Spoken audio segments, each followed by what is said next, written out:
Powermatic 45, 3/4 horse, 3-phase motor. New bearings throughout, new belt.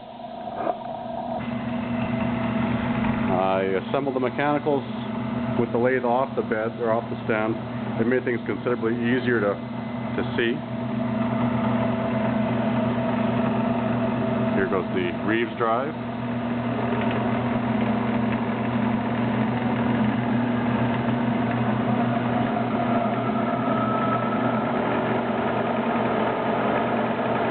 Top speed. The headstock sheave is fully open.